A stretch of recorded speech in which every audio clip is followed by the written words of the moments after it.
আমিও বলিনি, 60 বছর মাননীয় স্পিকার বলিনি। আজকে আমার গলার থেকে আপনারাই বর্ষিটা খুলে নিয়েছেন। তাই আমি যতক্ষণ আছি, আপনি যতই বাধা দেন, আমি কথা বলতে চেষ্টা করব।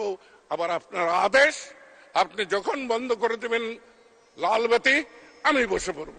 যতই স্বাধীনতা পাই। মাননীয় সদস্য, মাননীয় স্পিকার, আমি জানি আপনার সময় এবং গণতন্ত্রের কথা বলতে গেলে মাননীয় স্পিকার এই সংসদের সময়ের অভাব হয়। কিন্তু আজকে আমরা কোথায় যাচ্ছি, আমাদের চিন্তাটা কি? আমি জানি মাননীয় স্পিকার, এই আইনগুলো কিভাবে তৈরি হয়। মাননীয় স্পিকার, আজকে এই সংসদে আর কেউ উপস্থিত নেই। 1970-এর যে সংসদ, সেই সংসদের এখন আজকের মতো আমি একমাত্র ব্যক্তি যে উপস্থিত আছি। ওই জায়গায় আরো 3 জন আছে, মোট 4 জন। মাননীয় সংসদ সদস্য জনাব আমির হোসেন আমু, মাননীয় সংসদ সদস্য রাজি উদ্দিন আহমেদ এবং মাননীয় সংসদ সদস্য তোফায়েল আহমদ এবং আমি এই একেবারেই নিকৃষ্ট নিম্নমানের লোকটি। এই 4 জন এখনো এই সংসদে আছে। তাই এই সংসদে অনেক কিছু আমার দেখার দুর্ভাগ্য হয়েছে। আমরা সব সময় কোথায় যেন আমাদের একটি সমস্যা, সব সময় আমরা পরের হাতে লবণ খাই। আমার অভিজ্ঞতা, এই আইন কোন সংসদ সদস্য রচনা করে না। এই আইন রচনা করার জন্য আইন মন্ত্রণালয়ে বা বিভিন্ন মন্ত্রণালয়ে একটি করে কোষ আছে। সেই কোষের কর্ণধাররা হলেন আমলা।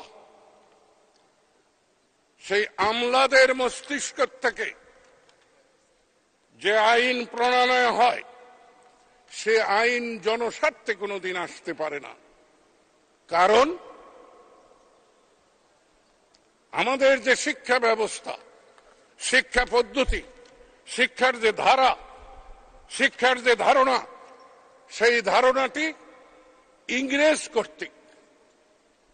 সেই ইংরেজরা শিখিয়েছিল ইংরেজিতে স্বপ্ন দেখতে হবে, ইংরেজিতে ঘুমাতে হবে, ইংরেজিতে খেতে হবে।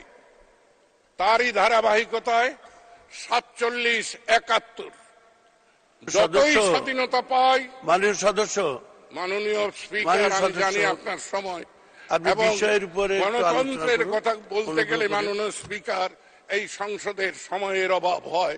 কিন্তু মাননীয় স্পিকার, কোটি কোটি টাকা, হাজার হাজার কোটি টাকা, কিছুক্ষণ আগে মুজিবুল হক মাননীয় সদস্য বলেছেন, না জনাব আনিসুল ইসলাম মাহমুদ বলেছেন 84,000 কোটি টাকা ঋণ খেলাপি। তখন অর্থের অপচয় হয় না। কোন মাননীয় সংসদ সদস্য যদি একটু সময় বেশি চায়, তখন সময়ের অভাব হয়। মাননীয় স্পিকার, এই সংসদে জাতির চেতনার কথা, জাতির স্বার্থের কথা, জাতির ভবিষ্যতের কথা আলোচনা হবে। সেখানে যে বলতে পারে তাকে বলতে দিন। যাদের গলায় বর্ষি লাগানো আছে তারা কথা বলবে না। আমিও বলিনি, 60 বছর মাননীয় স্পিকার বলিনি।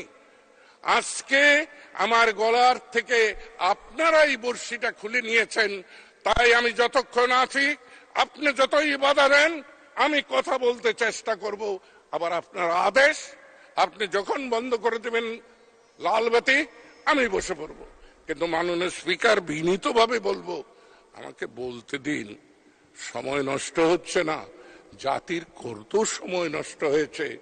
আপনি আমাকে সময়ের কথা বলছেন। আমার জীবনের 14টি বছর আমি কারাগারে কাটিয়েছি এই জাতির জন্য। আমার জীবন এবং যৌবন আমার সুন্দরী সহধর্মী নিকে সাথে নিয়ে আমি 7 বছর প্রবাসে কাটিয়েছি। মাননীয় স্পিকার, আপনার আজকে সময়ের সংকট দেখা দিয়েছে, জাতি এখন সংকটে রয়েছে। মুজিবুল হক বলছিল বিদ্যুতের কথা, যে যত কথাই বলুক আমি কাউকে বলবো না যে আপনি আমার এলাকায় আসুন, দেখুন বিদ্যুতের কি সংকট। মাননীয় মন্ত্রী যে কোনো এলাকায় যাবে, সেখানে বিদ্যুৎ যায় না, ওটা ভালো করে বোঝে। তাই আমি আমার জায়গায় যদি ফিরে আসতে দেন বলেন, না হলে বসে পড়ি। মাননীয় স্পিকার, বসে পড়বো? আপনিও নীরব হয়ে গেলেন, আমিও নীরব হয়ে যাই। আমি কিন্তু ওই চেয়ারটিকে সম্মান করি। আপনি বসুন। অনুগ্রহ। আলহামদুলিল্লাহ।